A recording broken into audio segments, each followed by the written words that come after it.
Subscribe channel Truth.id dan aktifkan lonceng notifikasi untuk mendapatkan informasi seputar live streaming dan video khotbah terbaru. Posisi tombol subscribe berada di kanan atas channel kami dan jangan lupa nyalakan loncengnya.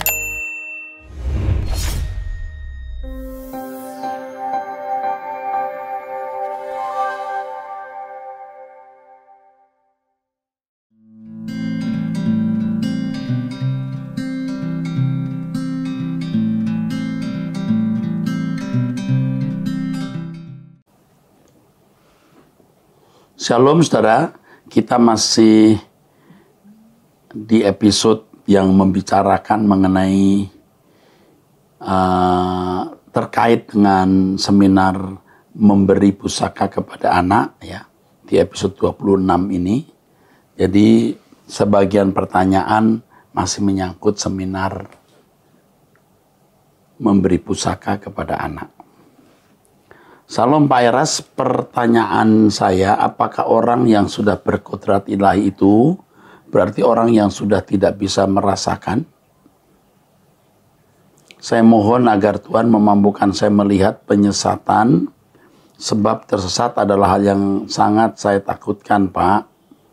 Pak Eras, saya tangkap sebagai jawaban doa saya, khotbah Pak Eras selalu menelanjangi kehidupan saya, sehingga saya harus menata ulang cara berpikir, berucap, serta bertindak.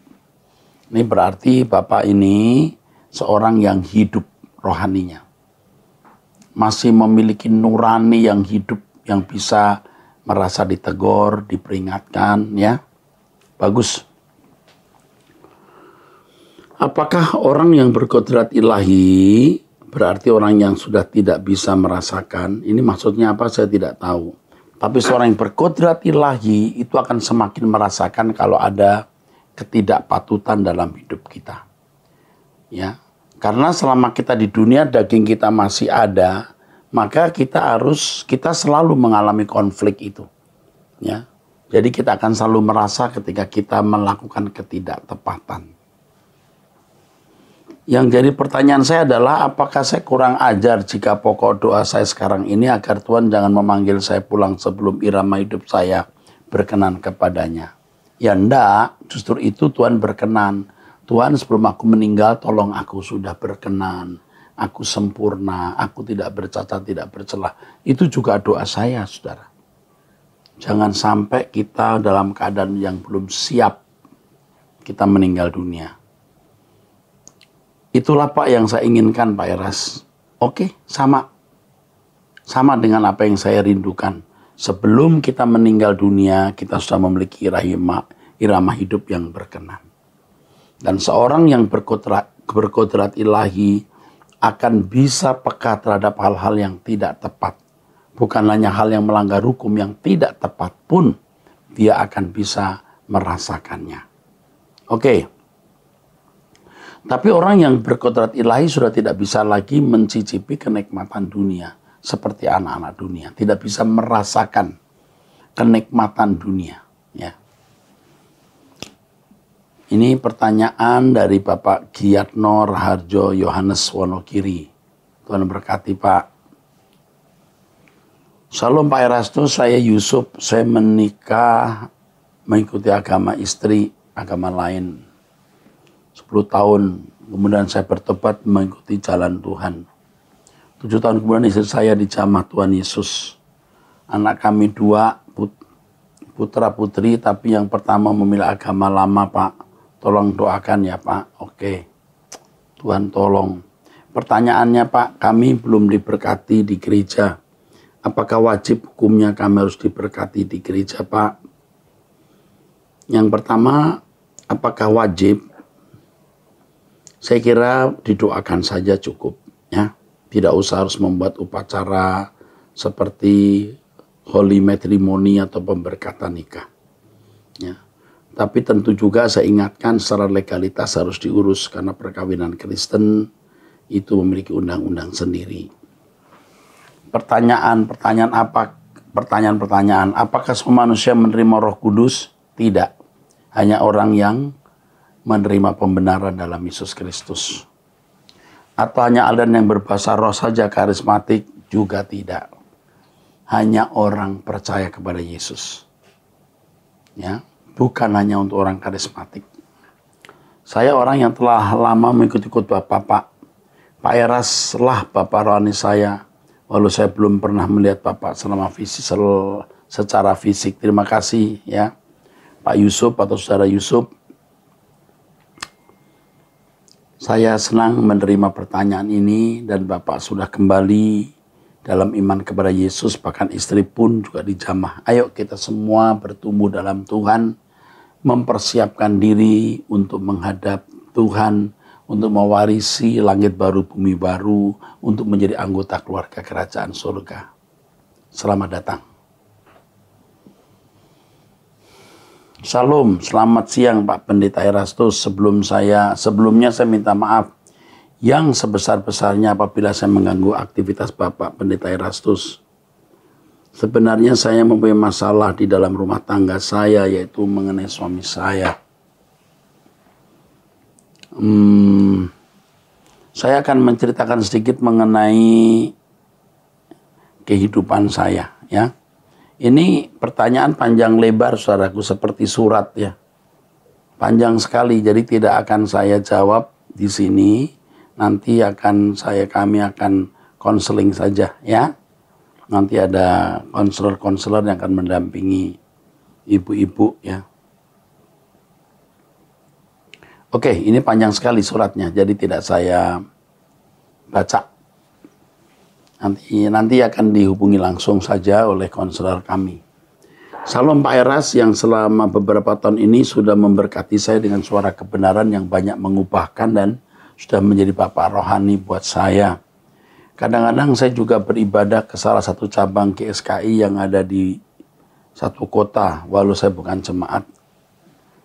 Ya, saya sering mendengar Bapak beberapa kali mengatakan pada mulanya manusia tidak mengkonsumsi daging sampai zaman Nuh. Dasarnya apa ya Pak? Seingat saya tidak bicara ini secara jelas atau saya tidak terlalu bicara mengenai hal ini. Tetapi yang saya tahu memang, ya, walaupun saya tidak bicara tegas atau jelas, yang menjadi makanan manusia itu biji-bijian, bukan daging. Ya.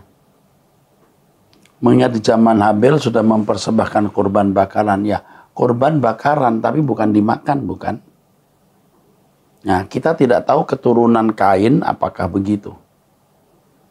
Sehat terus ya Pak, agar semakin banyak kebenaran yang bisa kita serap dari pengajaran Pak Erastus. Saudara, mengenai makanan ini, maksud saya apakah manusia makan daging sebelum sesudah no, saya kira tidak prinsip sekali ya. Tahu tidak menambah iman, tidak tahu tidak mengurangi iman. Tapi yang jelas kalau melihat pola awal penciptaan alam semesta, memang tidak ada firman yang menunjukkan manusia makan daging. Itu mandat di Eden ya, Kejadian 1 dan 2. Oke. Salam Pak Eras, aku mau tanya, saya mendengar khotbah Bapak wariskanlah Tuhan kepada anak-anakmu. Gimana cara untuk mempraktekkan itu Pak? Saat ini aku nggak bersama dengan anak-anakku.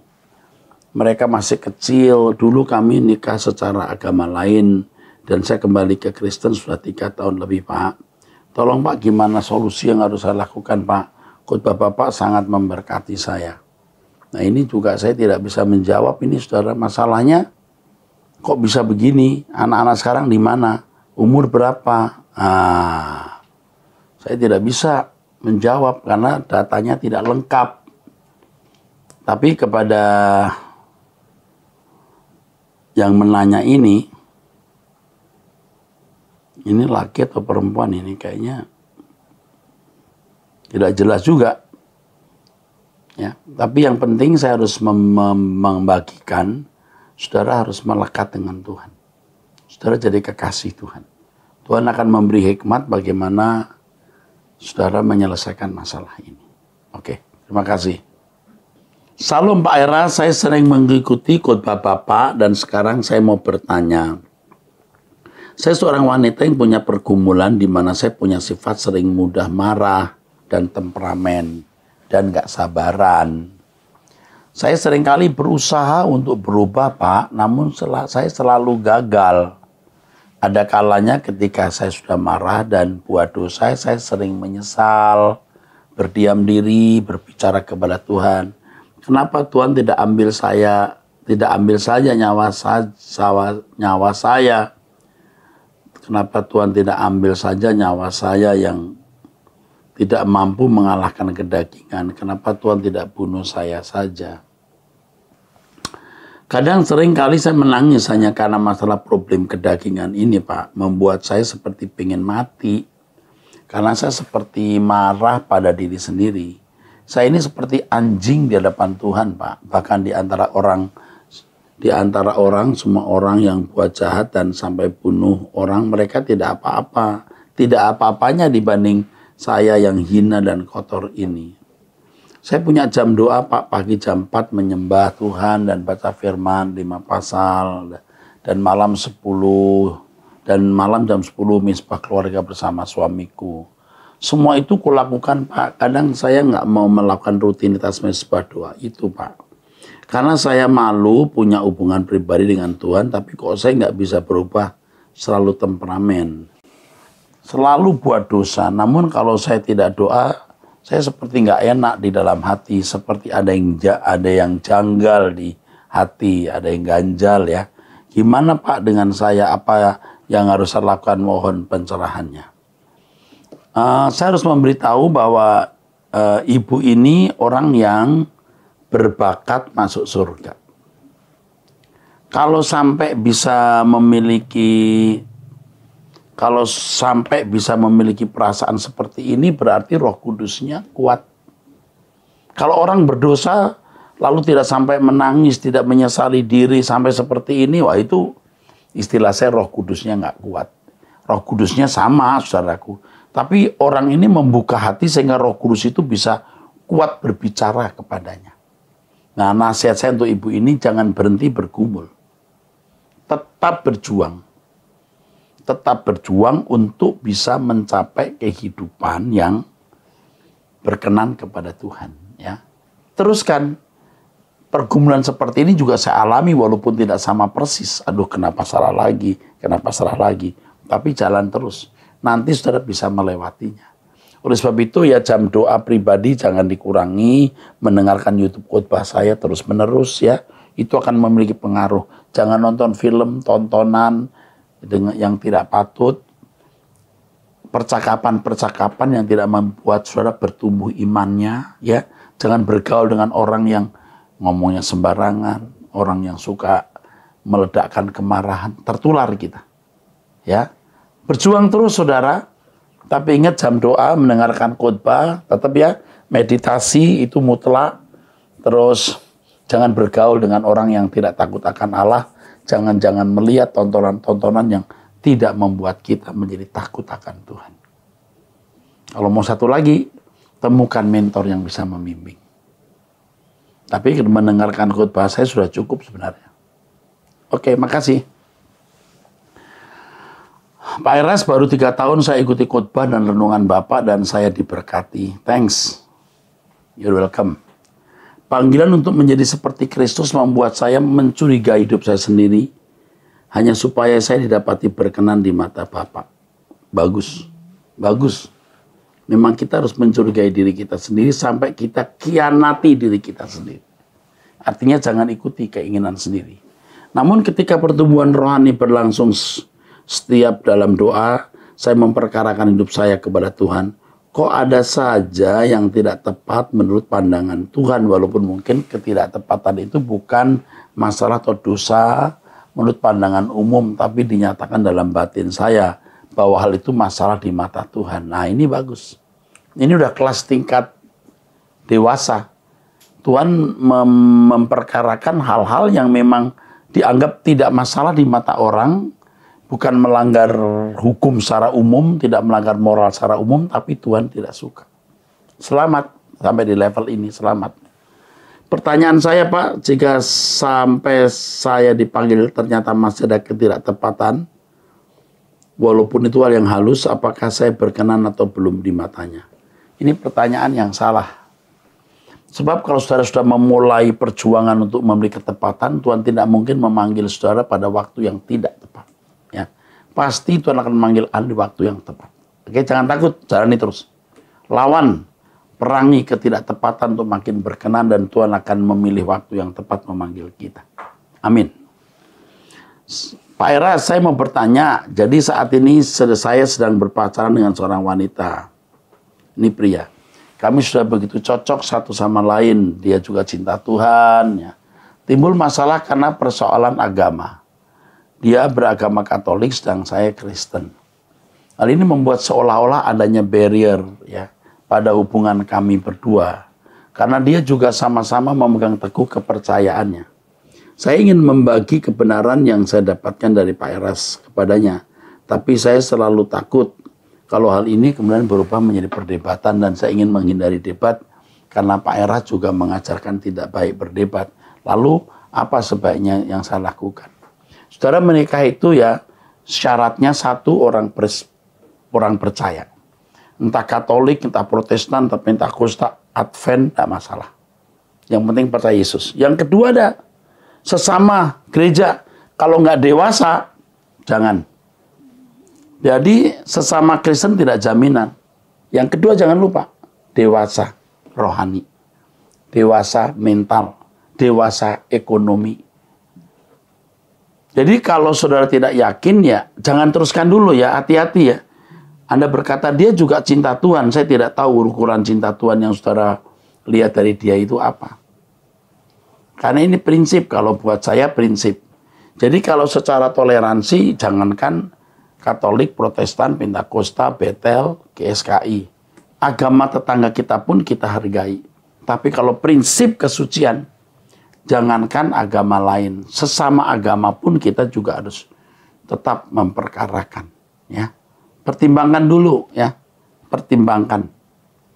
Jangan menikah dengan orang yang tidak memiliki keseimbangan pengertian akan kebenaran atau kesenjangan pemahaman mengenai kebenaran. Nanti akan sulit belakangan hari. Oke. Pak Era, sebelumnya saya mengucapkan terima kasih. Saya sangat diberkati dengan khotbah-khotbah Bapak selama ini. Yang saya mau tanyakan, apa perbedaan wibawa dan kuasa nama Allah dalam PL dan PB? Yaitu nama Yahweh dan nama Yesus. Terima kasih Pak atas jawabannya. Ini pertanyaan terus terang harus dijawab panjang, saudara. Ya. Maksudnya wibawa dan kuasa ini apa juga saya harus memperkarakan. Tapi begini, di perjanjian lama, Allah disebut Elohim. Ya. Ini bisa menunjuk bahwa di dalam Allah itu ada pribadi-pribadi. Dan yang kemudian kita tahu ada Bapa dan Anak. Di perjanjian lama, nama Allah itu Yahweh. Ya, Elohim itu generic name, sebutan. Yahweh itu proper name. Ya. Ternyata ada Bapa dan Anak di dalam Elohim itu yang saya katakan ini seperti lembaga. Seperti lembaga. Tentu bukan lembaga, seperti lembaga. Di perjanjian baru, nah kita mulai melihat ada Bapa, ada Anak. Anak menjadi manusia dalam Yesus Kristus. Bapa disebut Theos. Walaupun Yesus juga bisa disebut Theos. Kenapa? Ya dulunya Elohim kok. Elohim diterjemahkan Allah atau sejajar dengan Theos dalam perjanjian baru. Jadi kalau dikatakan perbedaan wibawa dan kuasa nama Allah dalam PL atau PB, nah saudaraku, ya sebenarnya sama saja. Kalau di perjanjian lama namanya adalah Yahweh. Dan ternyata itu nama Elohim. Nama lembaga yang di dalamnya ada Anak dan Bapa. Di perjanjian baru, Theos lebih menunjuk kepada Bapa, Kurios lebih menunjuk kepada Yesus. Nah faktanya kata Kurios juga ditujukan untuk Bapa loh. Ada beberapa ayat. Dan Theos juga ditujukan untuk Yesus, saudaraku. Jadi yang penting di sini adalah penghargaan kita terhadap nama itu kepada pribadi itu, yaitu Allah Bapa dan Tuhan kita Yesus Kristus. Jadi bukan dipersoalkan nama Yahweh-nya dan nama Yesus Kristusnya. Kita tidak mengusti dalam nama Yahweh, setan pergi enggak dalam nama Yesus. Tapi Yesus tidak akan berarti nama itu kalau tidak diberikan kuasa oleh Allah Bapa. Ya, ingat, kalau tidak diberikan kuasa, nama Yesus pun juga tidak berkuasa. Bapa yang memberikan kuasa. Oke. Jadi tidak boleh membedakan antara nama Yahweh dan Yesus dengan pola pembedaan yang salah. Yahweh itu nama lembaganya, Elohim Yahweh. Yesus nama diri anak tunggal. Jadi kalau anak tunggal digabung dengan Bapa ya namanya Yahweh. Tetapi Yahweh itu harus diakui nama Allah atau Elohim. Oke. Tadi sudah saya katakan menjawab ini tidak singkat, tetapi saya coba untuk menjawab sesingkat-singkatnya. Salam Pak Era, saya mau bertanya, bagaimana menurut Bapak tentang orang Kristen yang masih melakukan penyembahan ritual terhadap roh leluhur? Bahkan ada beberapa dari mereka menjadi mediator untuk menghubungkan roh itu dengan manusia, dan roh-roh itu memberikan nasihat untuk berbuat baik kepada semua orang. Mohon dijawab. Ya, ini okultisme, salah. Mutlak, absolutely wrong. Ini masalah, saudara. Kalau orang percaya tidak boleh sedikit pun bersentuhan dengan okultisme. Tidak boleh. Ya, ke dukun, ke orang pintar, tidak boleh. Allah kita Allah yang hidup bisa kita percayai. Oke. Salam Pak Erasto, saya sangat diberkati dengan khotbah Bapak. Pertanyaan saya, apakah boleh seorang yang gagal dalam pernikahan mau menjadi pendeta? Bagaimana kalau pernikahan dahulu berdasarkan cintakan uang? Bolehkah pernikahan seperti ini bercerai, Pak? Apakah maksud perkataan Tuhan Yesus dalam Matius 19 ayat 7? Ya, ayat 7. Kata mereka, jika demikian apakah sebabnya Musa memerintahkan untuk memberikan surat cerai jika orang menceraikan istrinya? Saya ada buku yang judulnya Perceraian, ya. Satu buku jelas sekali menjelaskan mengenai Matius 19 ayat 7 ini, ya. Begini, saudara, sekarang saya jawab. Apakah boleh seorang yang gagal dalam pernikahan mau menjadi pendeta? Tidak dilarang. Tetapi saya ingatkan, kalau orang sudah mengalami atau melewati cerai, kawin, cerai, menjadi kurang efektif dalam pelayanan, ya. Apalagi orang-orang yang dulu ikut mengalami dampak dari perceraian itu. Itu tidak bisa merespek atau sulit respek kepada saudara. Tetapi tidak ada larangan. Kalau seorang bertobat, apa sih ininya hambatannya? Kalau dia bertobat, belum tentu orang yang tidak pernah menikah, tidak pernah bercerai lebih baik dari orang yang pernah bercerai. Jadi tidak ada masalah. Asal kita benar-benar bertobat dan ingat ada resiko.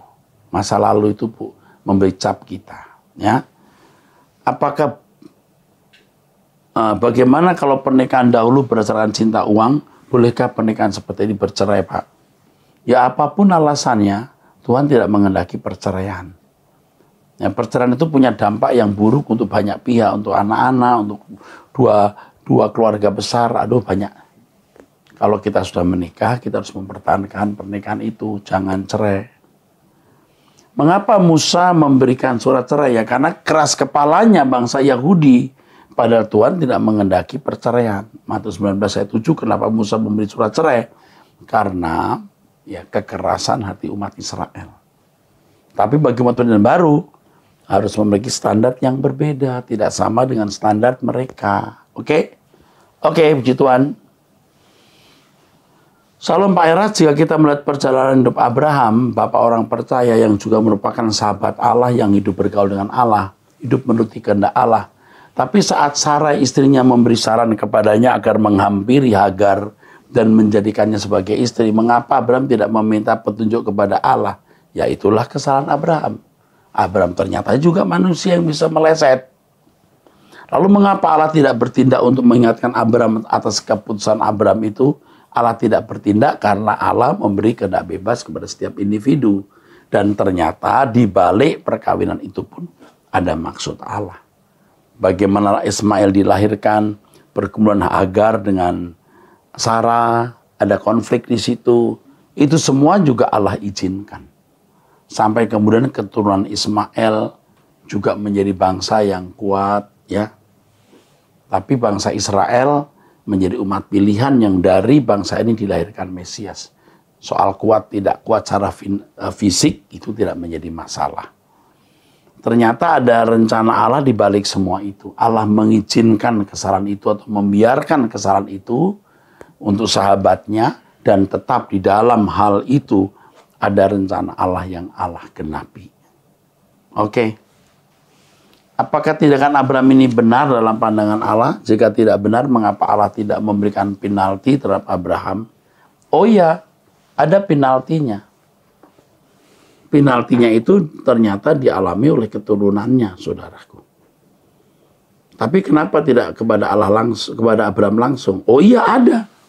Jadi dengan lahirnya Ismail itu konflik.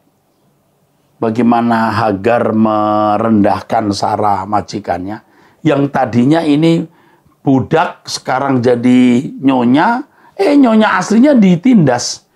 Jadi keluarga itu akhirnya ribut. Itulah hukumannya, itulah penaltinya. Baca baik-baik, saudara. Abraham jadi gusar gara-gara itu. Jadi galau, jadi kacau rumahnya gara-gara itu. Oke. Salam Pak Iras, di khotbah dan seminar Bapak sering mengatakan bahwa jemaat gereja mula-mula di kondisi Tuhan untuk mengalami aniaya atau penderitaan. Sehingga orang percaya tersebut disebut Kristen karena seperti Kristus. Jadi saya teringat Ayub yang mana Allah mengizinkan iblis menguji Ayub dengan penderitaan, tapi akhirnya Ayub berhasil taat. Yang saya mau tanyakan, apakah iblis untuk zaman sekarang ini minta izin Allah untuk menguji manusia dengan kenyamanan hidup atau hidup dalam kewajaran anak dunia? Pertanyaan ini bagus, saudaraku. Jadi saya koreksi dulu, saudara. Jadi penganiayaan itu bukan faktor membuat orang percaya disebut Kristen, bukan. Yang menjadi faktor mengapa orang percaya disebut Kristen adalah kelakuan mereka seperti Kristus. Itu saja. Yang tentu juga penganiayaan itu memiliki peran. Tetapi jangan dipahami bahwa orang percaya disebut Kristen karena penganiayaan. Oh bukan. Karena hidup mereka seperti Kristus. Di tengah-tengah masa aniaya. Apakah kalau zaman ini Allah membiarkan iblis menguji manusia dengan kenyamanan hidup? 100% benar. Kalau dulu aniaya, sekarang malah kenyamanan. Mengerikan, saudaraku. Karena dengan penderitaan aniaya, kata penanya, justru orang percaya bisa berhasil seperti Kristus. Bagaimana menurut Pak Eras? Setuju, bro. Setuju dengan aniaya itu seperti Kristus. Tapi dengan kenyamanan hidup, orang bisa rusak.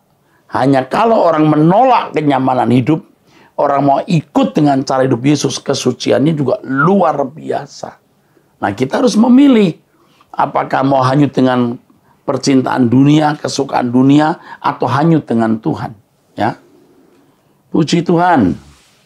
Terima kasih Tuhan Yesus terus menyertai dan memberkati pelayanan Pak Eras, dan terus menginspirasi banyak orang untuk menjadi serupa seperti Tuhan Yesus. Terima kasih Pak Kris dari Tangerang. Thank you so much. Pak Eras yang baik. Pertanyaan Yesus, adakah aku mendapat iman di bumi? Lukas 18 ayat 8. Sepertinya Yesus merasa pesimis bahwa kedatangannya atau nanti rapture maksudnya dalam tulisan ini ya, pasti sedikit saja yang beriman atau bahkan tidak ada sama sekali. Nyaris tidak ada, betul. Orang yang punya iman artinya kehidupan Kristen yang benar yang ditandai menjadi seperti Yesus. Pak Era sepertinya give much attention to answer this question. Buktinya saya sudah punya jam doa sendiri, walaupun hanya 5-10 menit saja. Saran saya di setiap khotbahnya usahakan agar disertai running text dalam bahasa Inggris supaya go internasional. Aduh Pak Jerobiam Kupang NTT, benar sekali. Kami sedang mencari penterjemah yang bisa menangkap khotbah saya langsung menerjemahkan. Sedang kami cari. sedang kami persiapkan. Bahkan kami juga sedang berusaha untuk mempersiapkan orang yang menyampaikan gerak untuk yang orang-orang yang tuli. Jadi pakai bahasa itu. Ya. Oke. Kami sedang mencari. Terima kasih untuk ide ini. Remember that this is not a simple question to answer. Let's work hard on this case. Thanks. Thanks, Pak. Thanks. Ya. Oke, makasih, Pak. Ya. Makasih. Jadi Yesus seperti pesimis, benar sekali karena dunia tambah jahat. Jadi sebaliknya kalau ada orang yang makin orang mau suci, integritasnya dipertahankan, itu kesuciannya kan jauh lebih luar biasa dibanding zaman-zaman abad pertengahan di mana tidak ada aniaya, juga dunia belum sejahat hari ini. Ya, Tuhan memberkati.